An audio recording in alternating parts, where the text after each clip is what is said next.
Halo guys, selamat datang kembali ke YouTube video saya. Hari ini saya nak kongsi dengan semua resepi petai goreng tempoyak guys.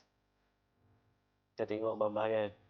Kita pakai 2 tangkai cili, 19 bawang merah, sedikit ikan bilis, dan tempoyak, dan juga petai kita guys.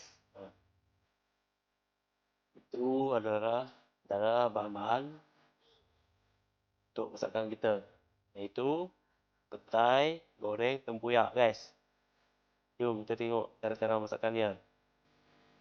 Yang pertama yang kita buat, kita rebus petai kita dulu guys. Kita patah-patahkan.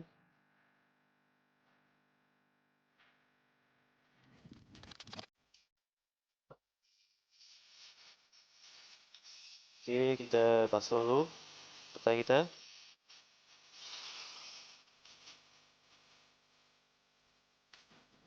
Guys, kita rebus petai kita dulu.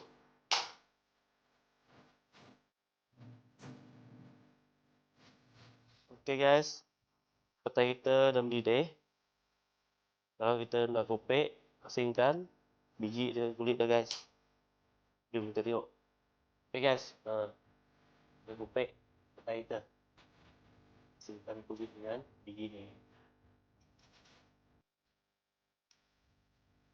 Juga kita rebus tadi, agar kita senang untuk kopek dia guys. Kita senang kan?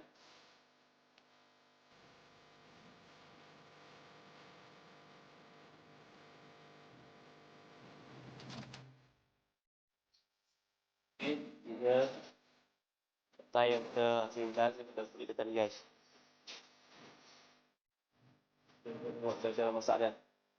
Okey, kita panaskan kuali dulu.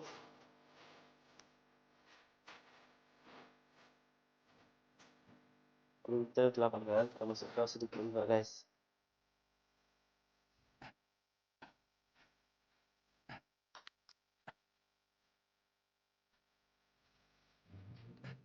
Minyak kita telah panas, kita masukkan bahan-bahan kita tadi guys. Bawang, ikan bilis, cili kita masuk last sekali.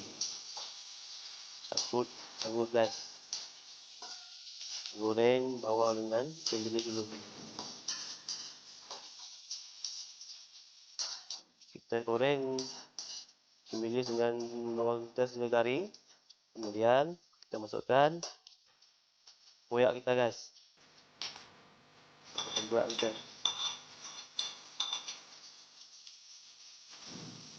Macam-macam guys.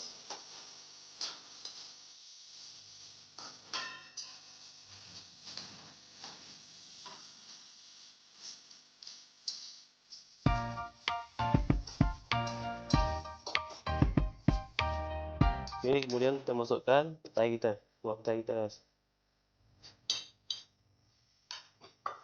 Kita gaul-gaul je sebati.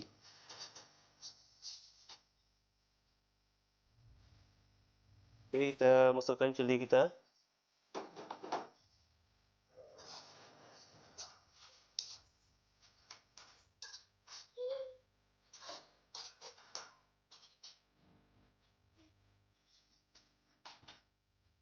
Masukkan sedikit ikut rasa untuk rasa tambahan kita guys.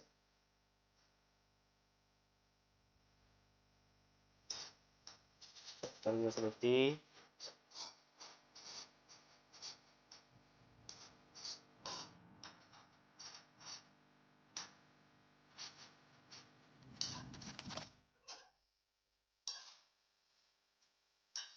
ini guys. Tempoyak goreng petai kita dah masak guys. Siap dihidang.